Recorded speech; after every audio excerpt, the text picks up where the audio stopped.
After the somber funeral for my father, a prominent shareholder, my brother-in-law caught us off guard by raising the delicate topic of inheritance. The focus shifted to stocks and a substantial $5 million bequest, confidently asserting that my wife, the eldest daughter, and my sister was set to inherit this windfall. The revelation initially filled her with joy at the prospect of a significant inheritance.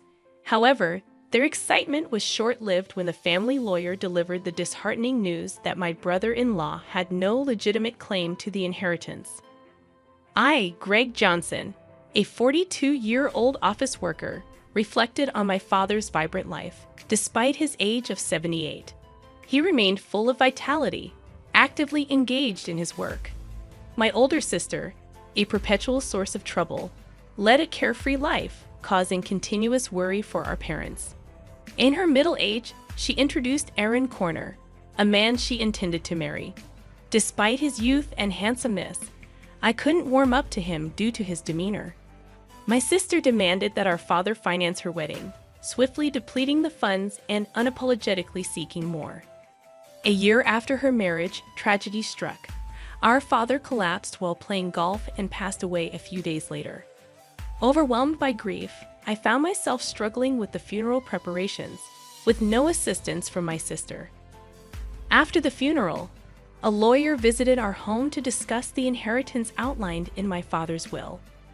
While my mother and I were already aware of its contents, my sister and brother-in-law were oblivious until then. They shockingly claimed that the stocks and the $5 million inheritance should go to my wife. Stunned and speechless, my mother and I were taken aback. The lawyer corrected them, revealing that my brother-in-law had no right to inherit. Surprised and disappointed, my sister and her husband expressed disbelief and shock. The lawyer dropped another bombshell. My sister and I did not share the same father. This revelation left my sister furious, demanding an explanation from our mother, who wore an indescribable expression. The long-held family secret had finally come to light, leaving my sister shaken and seeking answers. "I'm sorry," our mother managed to say amidst the shaking emotions. "You are the child of my previous husband." Since childhood, my sister had teased me, claiming that Dad loved her more. Now faced with the truth, she seemed unable to accept it. However, she quickly shifted her stance, suggesting that if she was adopted, she would still have inheritance rights. Aaron chimed in, agreeing with her, yet our mother firmly denied any adoption, causing disbelief. "I'm the eldest daughter, and even Dad said so," my sister angrily declared, glaring at me in response.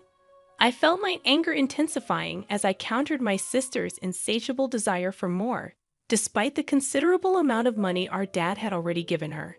My brother-in-law chimed in, supporting her claim and stating that it's natural to spend money on one's daughter. However, the lawyer intervened, drawing attention to the questionable spending, including debt repayment, and suggested reviewing the will. My sister panicked, claiming ignorance about any will. It turned out that our father had wanted to discuss and decide the contents with the family, but she had skipped it for frivolous reasons. When the lawyer proposed reviewing the will, my sister and her husband reluctantly agreed. The will clearly stated the transfer of property to my mother and me, explaining why my sister was not adopted. Her mistreatment of me and reckless spending had disappointed our father, realizing she had no right to the inheritance. My sister was visibly shocked, and her brother-in-law, who had initially supported her, suddenly changed his tune, accusing her of lying and abruptly leaving the room. In her anger, my sister blamed our mother for not asking to have her adopted, claiming it was unfair that only Mom received the inheritance. Frustrated, she cried and screamed, expressing her disappointment. Despite my sister's outrageous behavior, the lawyer remained calm, explaining that as the biological son, I had the right to receive it all. Before things escalated further, he warned that the police might need to be involved if the situation continued. My sister appeared startled by the mention of the police, given her history of repeated theft. As my mother spoke tearfully to her, she clicked her tongue and left the room. Half a year passed, and the inheritance proceedings were completed without issue. Despite some grumbling from my sister and brother-in-law, they couldn't stand against the lawyer's efficiency. My mother gave my sister a small amount of money, but I had no intention of interfering. The frustrating part for our family was that the two had disappeared. Their blatant greed was so evident that even our relatives were lost for words. One day, my wife suggested that my mother, daughter, and I go out to eat. Since my father's passing, our mother had been down, but she showed smiles when with her granddaughter. I suggested to my mother, "Why don't you live with us?" But you know, Rook still comes home occasionally. Sis only comes around to beg for money, doesn't she? How long does she plan to keep this up? The reason my mom defends my sister is that she is her blood-related child, and there might be concern that if we visit our family home, my sister might cause trouble again. Understanding that, I told her to take her time thinking about it and then drove my mom to our family home. Upon arrival, we encountered something unexpected. The lights were on in our supposedly empty home. It wasn't the time for the helper to come, so we were puzzled. I parked the car, suggesting, "Let's go up and have some coffee with Mother." We got out of the car and headed to the entrance, but the moment we approached the door, a car came rushing in. "Mom, watch out." Hearing my daughter ahead of me, I shielded my wife with my body. The car just grazed me, and I managed to dodge it, but I collided with a nearby flower bed, injuring myself badly. The car stopped after hitting the garage door. "Are you okay, Dad?" My wife and daughter rushed over, supporting me. Mother was trembling in shock at the sudden event. Understandably, from that moment on, a day of turmoil began. I was taken to the hospital by ambulance and had to be hospitalized briefly. Later, I heard that Aaron Warner, my brother-in-law, was driving the car. According to the police, he explained that he mistook the accelerator for the brake. However, I had my doubts about that story. Amidst all of this, my sister and mother visited me in the hospital. Mother left briefly to arrange flowers, and during that time, my sister coldly looked at me and said, "You're only tough and bodied, huh?" With a slightly disappointed tone, I couldn't help but give her a smile. If I had died in the accident, Mom would inherit everything, right? "Messed up your plan," I said a bit sarcastically, and my sister looked uneasy. "You planned this, didn't you?" When I asked, my sister looked away, and I added, "But I won't be accepting Mom's share, so it won't work out for you." My sister looked surprised at this. She probably thought I would naturally accept it. I have a wife and kids, so I passed the inheritance to them. It's not strange for the head of the family to think that way. Even so, I've made a will early, like Dad did. My sister was taken aback at this. "What? So that means—" "Yeah, unfortunately, my share of the inheritance won't go to Mom." My sister stared at me, then began to shake with anger. "There's $5 million, right? You could at least share a bit." When I immediately refused, my sister furiously grabbed my collar. "I'm your sister. We should split it." Whether it was the amount of the inheritance that drove her mad, she continued to scream in a very aggressive voice. I felt pity for my sister. It's that greedy attitude that disappointed Dad. Don't you get it? My sister's face turned even redder, and she grabbed my neck. "Bro, stop it." Mother, who had just returned, scolded her loudly. Then the nurses, called by the nurses' call button, arrived and escorted my sister out of the room. Mother seemed to want to protect my sister, but my sister had lashed out at her too. As she left, she asked, "Why did she turn out like this?" Hearing Mother say this sadly, I felt a pain in my heart.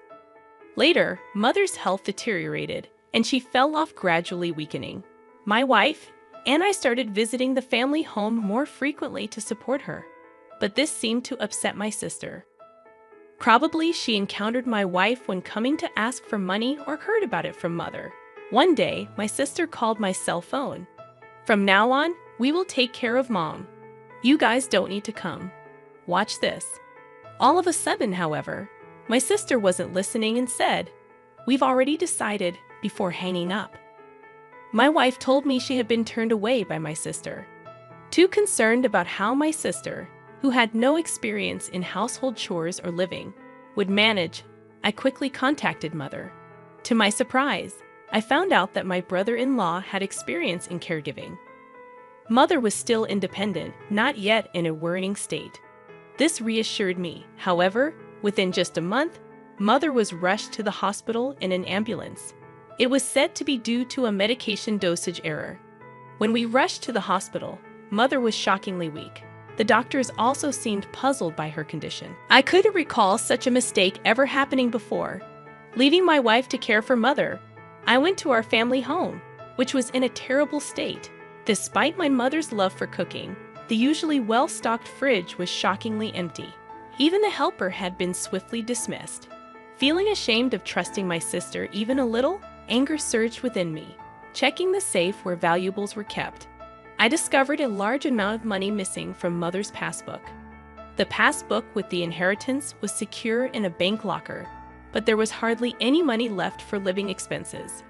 Returning to my mother, I explained the situation and revealed my sister's betrayal. Brooke did such a thing.